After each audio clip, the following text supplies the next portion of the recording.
আদিত্য, কাল একটু সময় হবে তোমার? কয়দিন ধরে ভীষণ মাথা ব্যথা, একটু ডাক্তারের কাছে যেতাম। আদিত্য ল্যাপটপে বসে কাজ করছিল, এমন সময় কথাটা বলে উঠল মোহনা। আদিত্য কাজের মাঝে ল্যাপটপ থেকে চোখ না ফিরিয়েই বলে উঠল, আমার সময় নেই, কাল ইম্পর্টেন্ট মিটিং আছে। মোহনা বলল, আপনি একটু সময় করে ছুটি নিন না, অনেকদিন কোথাও একসাথে ঘোরা হয়নি, আর ডাক্তারের কাছে যাব।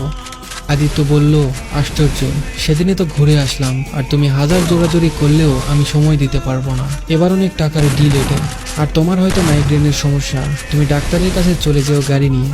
মোহন আর কিছু না বলে অশ্রুসিক্ত নয়নে আদিত্যের দিকে তাকিয়ে বিছানায় শুয়ে পড়ল। এখন রাত 2টা-3টা পর্যন্ত এভাবে কাজ করে যাবে আদিত্য, আর সকালে উঠে অফিসে চলে যাবে। মোহনাকে একটু ভালো মতো সময় দেয় না। আদিত্যের সাথে পারিবারিকভাবে বিয়ে হয়েছে, সবকিছু ঠিকঠাক ছিল। আদিত্য ভাবে টাকাই সব সুখের মূল, কিন্তু আসলেই কি তা সঠিক? একটা মানুষকে সময় দেওয়ার থেকে বড় সুখ আর নেই। সারাদিন মোহনা বাসায় একা একা পড়ে থাকে, রাতে আদিত্য আসলেও একটু কাছে টেনে সময়ও দেয় না। তার ভাবনাতেও আসে না যে একটা মানুষ তার অপেক্ষায় সারাদিন একা একা কাটিয়ে দেয়। এই না যে আদিত্য মোহনাকে ইগনোর করে, সেও ভালোবাসে মোহনাকে, কিন্তু ওই যে টাকায় সব ভাবে সে। কয়দিন ধরে মোহনার হঠাৎ হঠাৎ ভীষণ মাথা ব্যথা ওঠে, তাই আজকে ভাবলো আদিত্যকে একটু বলে একসাথে ডাক্তারের কাছে যাবে, কিন্তু তার হলো না। মোহনা এসব ভাবতে ভাবতেই ঘুমিয়ে পড়ে। আদিত্য কাজ শেষ হতে হতে অনেক রাত করালো। সে মোহনার দিকে এক ফলক তাকিয়ে কাঁথা টেনে দিয়ে নিজেও শুয়ে পড়ল। সকালে উঠে পাশে আদিত্যকে দেখলো না মোহনা, বোধহয় অফিসে চলে গেছে। মোহনার আজ উঠতে উঠতে দেরি হয়ে গিয়েছে। ইস, মানুষটা তার জন্য না খেয়ে অফিসে গেল। মোহনা আপন মনে বিড়বিড় করে ফ্রেশ হয়ে এলো। তারও আর কিছু খেতে ইচ্ছে করেনি, তাই রেডি হয়ে ডাক্তারের উদ্দেশ্যে বেরিয়ে পড়ল। সন্ধ্যায় ডাক্তার দেখিয়ে বাড়ি ফিরল মোহনা। ডাক্তার কি বলল মোহনা? প্রতিদিনের মতো রাতে ল্যাপটপে কাজ করতে করতে জিজ্ঞেস করলো আদিত্য। মোহনা এক ফলক মানুষটার দিকে তাকিয়ে বলে উঠল, ও কিছু না, মাইগ্রেনের সমস্যা। আদিত্য আর কোনো জবাব না দিয়ে কাজ করতে লাগলো, আর মোহনা কাঁদো কাঁদো চোখে আদিত্যের দিকে তাকিয়ে রইল। দিন যতই যায় মোহনার মাথা ব্যথা ততই বাড়তে থাকে। প্রতিদিনের মতো আজও আদিত্য মোহনার আগে ঘুম থেকে উঠল। আদিত্য উঠে মোহনার দিকে এক পলক তাকিয়ে ফ্রেশ হয়ে অফিসের দিকে রওনা হয়ে গেল।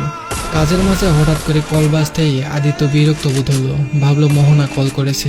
প্রতিদিন এই মেয়েটা 3-4 বারের উপর কল করে করে কাজে ডিস্টার্ব করে। আদিত্য বিড়বিড় করে মোবাইলের দিকে না তাকিয়ে কেটে দিল। তারপর কয়েকবার বাজতেই আদিত্য কল ধরিয়ে রাগী গলায় বলে উঠল, উফ মোহনা, তোমায় কতবার বলবো আমি কাজের সময় কল না দিতে। দ্রুত বাসায় এসো আদিত্য।